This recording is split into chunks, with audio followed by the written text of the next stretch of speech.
I love my 24 Road Glides. With that said, there's some things about it that I just don't damn like. I thought I'd make a video telling y'all what it was. Stick around.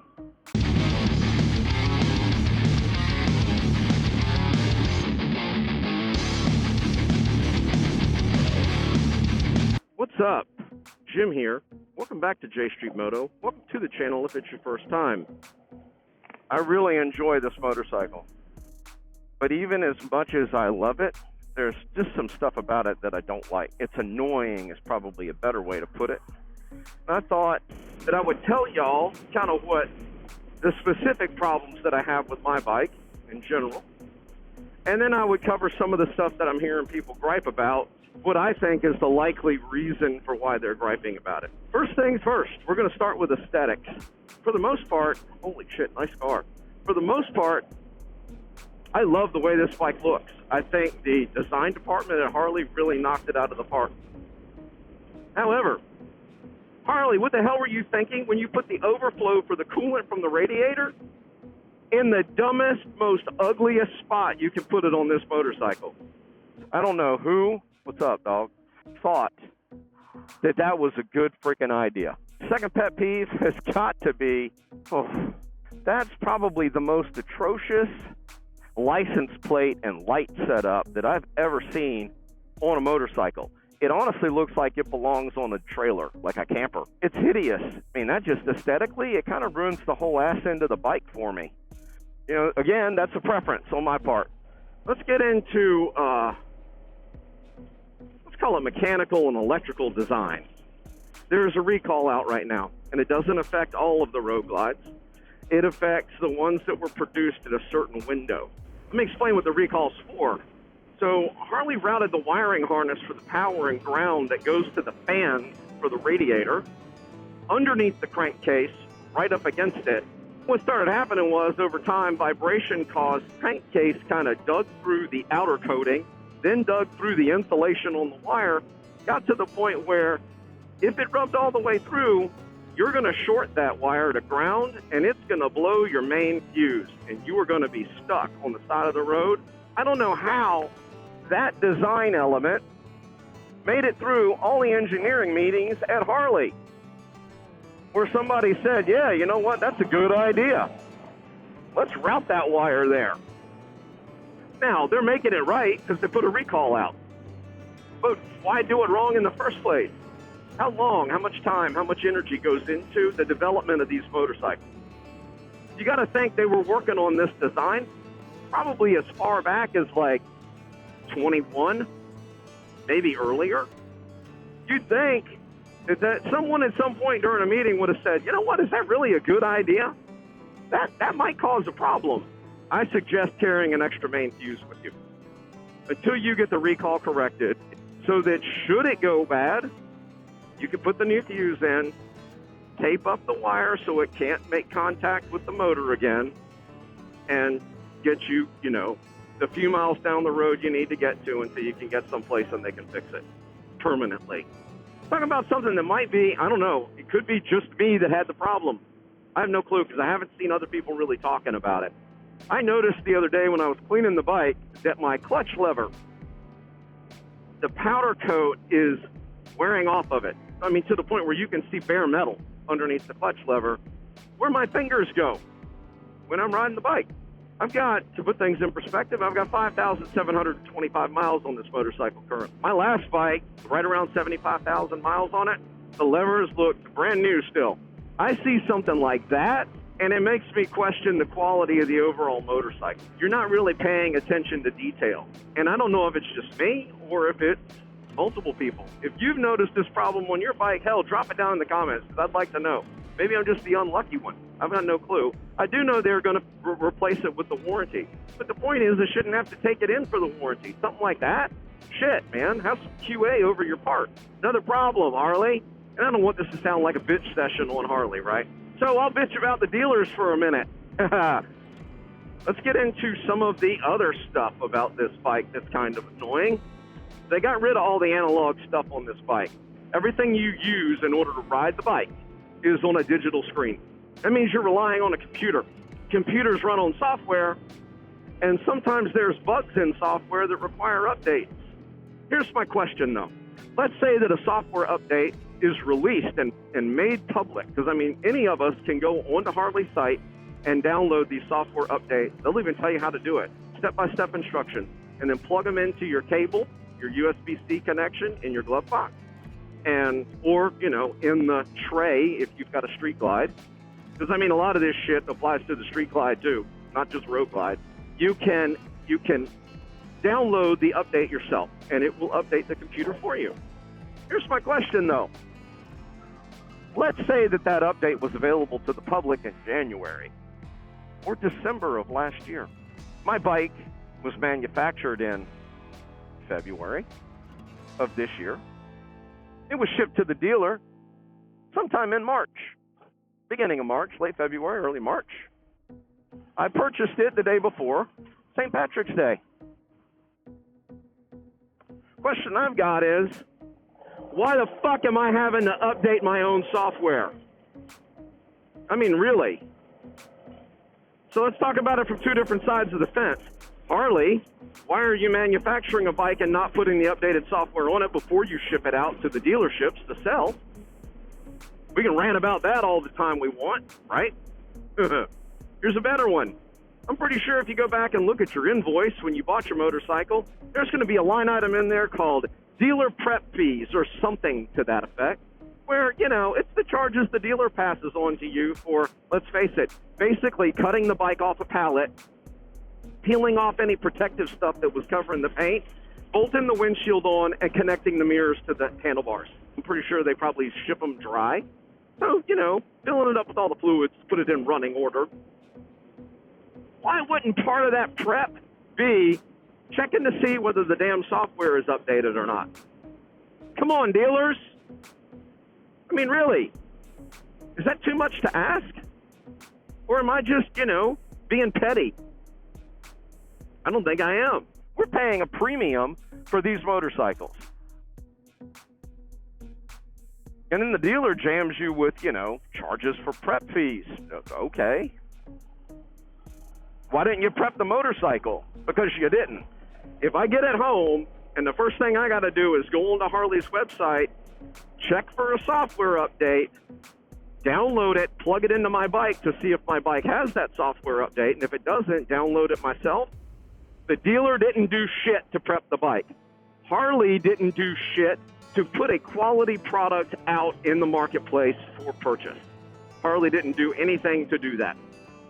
They did the bare minimum, and we're paying a premium. So yeah, I'm a little miffed about that one.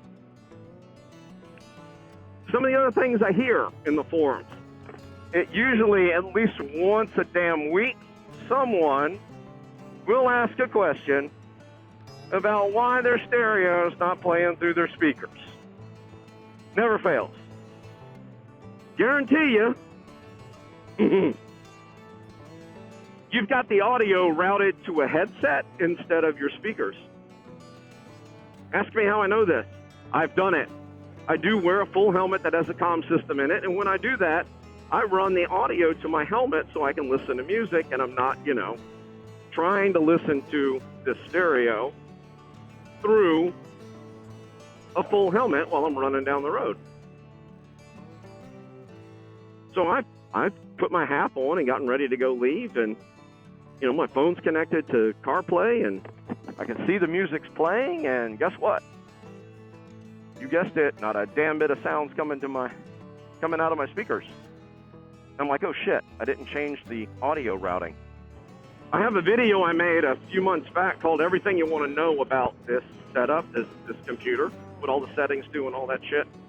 I'll make sure that's the one that pops up at the end of this video so you can go look at that if you want, and you want to save yourself the time of reading the manual. I know a lot of people prefer to just watch a video instead of going and reading anything. I'll put that down there for you. Another pet peeve I have, and this is one for me, it's personal. Back to how much we're paying. We're paying a premium for these motorcycles, and I get a stereo that sucks balls. I mean, this audio system, if you can't hear it above 60 miles an hour in a half helmet, the stereo you put on that motorcycle is way underpowered. And it isn't that hard for you to make a beefier stereo and still stick with the price point you're at. The stereo should have come better for what we're paying for these bikes, I think. And you know, I don't know what you paid for yours. I know what I paid for mine. I know I've seen some people say what they paid for theirs. So I'll just give you a range. We are paying between $25,000 and $30,000. Sometimes a little more, sometimes a little less. $25,000 and $30,000 for these motorcycles. I could buy a new car for that, and that new car will have a better stereo system than this motorcycle does. Harley, do better. You're better than this. I love you as a company. I love your product. I'm loyal as shit. What's up, dude? You gotta do better. You're killing me. So many other things I see mentioned in the forum. Suspension. People griping and bitching about that all the time. Remember that little pamphlet about this thick? About that big? Came in your saddlebag with your spanner wrench? There's a table inside that manual that shows you based on how much you weigh normally when you're riding and all the stuff that you carry in your bags normally when you're riding. Tells you how to set up your rear suspension. If you've not done that, don't gripe about how bad the suspension is. Because I honestly, after coming off of what I'll call a Mount Rushmore bike, you know, the 2017 through 2023 models, the suspension on this is night and freaking day. It's way better. I don't need to upgrade the suspension on this bike, but I've done the due diligence of setting up my suspension. I also have a video for that one. That one I'll put down in the description. For me, I mean, hell, even the stock seat is fucking night and day. I've taken some long trips on this bike. Done 1,000 miles over a couple of days. I was rather comfortable. Way more comfortable than I was on my Road King Special. And I had done stuff to that one to make it comfortable. So yeah, I will give Harley kudos for that. You guys really did a good job when you designed the suspension on these new models. Occasionally, I'll have issues getting my helmet connected to the bike. When I'm wearing this helmet and I want to listen to music to it and stuff. And what I found is it's a sequence thing. And you're not going to see this anywhere you will not see this anywhere in the manual. I promise you won't. I went and looked. But I figured I'd throw it out there because if you watch this long, you deserve something that, you know, rewards you for sticking around this long. I have found the only way that I can guarantee that it works repetitively is to do things in this order. Start the bike, let the system boot up, let my phone connect to the bike, or plug it in. Right now I'm running it through the USB-C, and I honestly think it sounds better when you do that, especially when you're running through your speakers. In any case, once you've done that, then turn your helmet on. If your helmet doesn't pair, then go to your device settings, select what you want to connect, hold the button on your helmet to get it to the device that it needs to connect to. It'll tell you. Hold that, tell it to connect to it, it connects, everything works.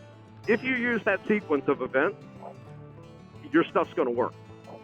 If you have the helmet on already and you start the bike and you know, whatever, it might not work. Sometimes it does. What I'm saying is sometimes it doesn't. And the only way that I've found that 100% of the time actually works is to do it the way that I just described to you. One last thing that kind of annoys me, it really does. I run around with CarPlay all the time, but I also am that guy that's anal retentive about resetting my odometer or my tripometer every time I get my gas. I always reset trip A back to 0. That way I can go and look and see, well, how many miles have I done? What's my mileage at? And, you know, when do I really need to start thinking about refilling? One problem I have, and you know, this should be something easy for Harley to fix. One problem I have is this. This is the button right here that you push to cycle to your trip and odometer and see the temperature outside, the temperature of your motor, all that shit. You can push that button all damn day long. Nothing changes on the screen. In order for you to get to that menu, you have to first push the hamburger button.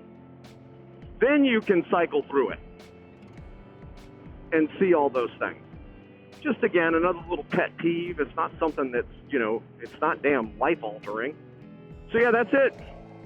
That's all I got. Like I started this video, I freaking love this motorcycle. It's the best bike I've ever owned. It's agile, it's quick, it's peppy. It's just fun to ride, and it's comfortable as shit on long distances. I absolutely love it. I wouldn't trade it for anything. But there were some things about it that I don't like. So, thank you guys for watching. Do me a favor, like, subscribe, click the notification bell, share it with your friends. All that stuff is absolutely free to you, and it helps the channel. Hopefully you're getting out there and riding a little bit before it gets way too cold. I will be riding year-round. Hopefully I run into you out there. It'd be nice. Thanks again for watching. Always ride safe. Yeah, ready? 1, 2, 3, shoot. Ah. Asshole. Really? Peace out, bitches!